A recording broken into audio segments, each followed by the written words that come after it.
Okay, here I'm going to demonstrate doing a little cross-hatching and piano key design.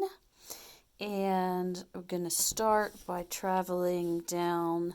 You could see, maybe, that I've marked this. I don't do a lot of markings. I just make tick marks where I need things to be.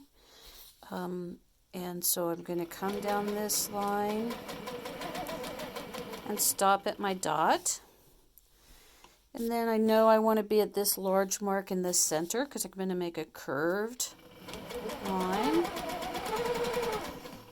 And it's okay if I don't hit my mark exactly because no one will ever notice that.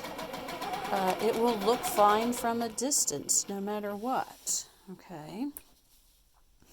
So here I'm going to actually first work back up and do my piano keys. Since I've got that in, I can fill in those. And as I said, I've already got this marked.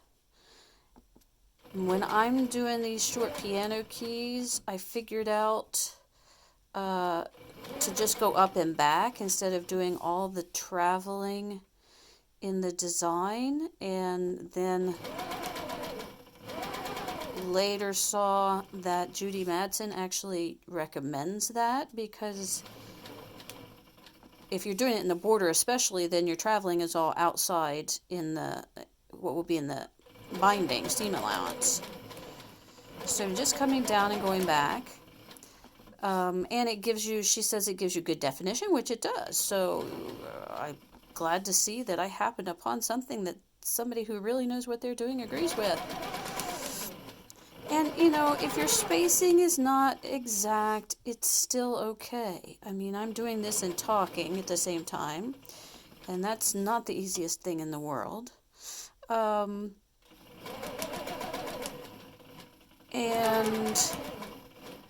I don't sew fast. I know there's a lot of people who will show you videos where they're going, you know, they've got a high speed, they're going fast. Good for them. I'm new enough at this that I can't do it. You know, the thing that freed me up to slow down was watching one of the HQ videos, in which the demonstrator said, you know, that he has his speed about at about, I think, 50, which is what I put mine at. I think that's the slowest my 16 will go.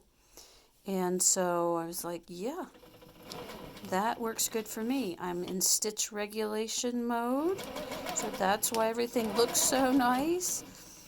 And I've got it on the setting where I'm pushing my button to turn it off and on. I can't remember the names of some of the settings, but I don't have it in the one where it moves when you move. That's just wasn't ready to do that. So I guess I'm in maybe manual. I don't know. I just got used to turning, just having my thumb on the button and turning it off and on when I need to, and then just doing my thing and not worrying about what other people are doing as they are doing this. I assume that as I keep going, my skill will get better, and then maybe I will be more comfortable with using some of the other methods.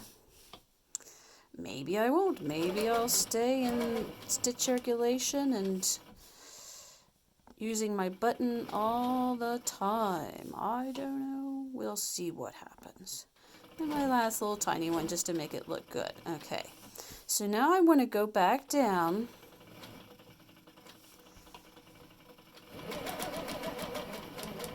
and do some echoing of this curved line.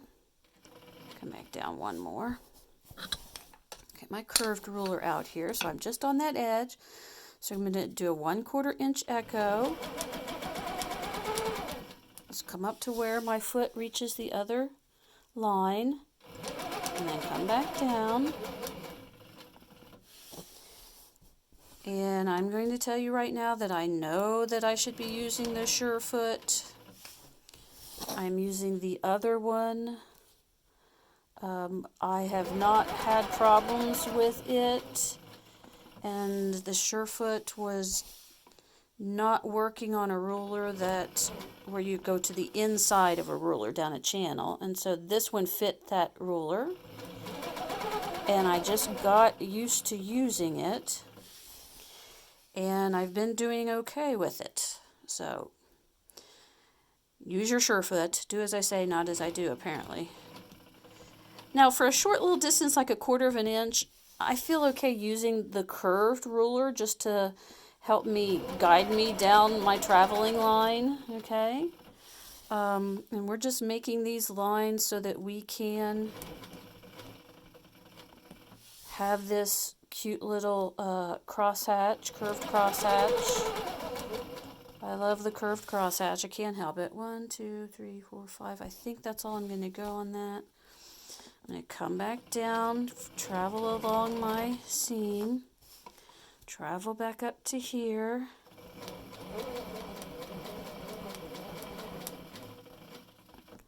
and do my other fill for the curved crosshatch. Now, even though this is a short distance, I don't travel up and back for it because to me, I tried it and it looked a little too heavy for this, and I wanted it to be lighter. Now, it could be I could use maybe a lighter thread, and that would be okay. But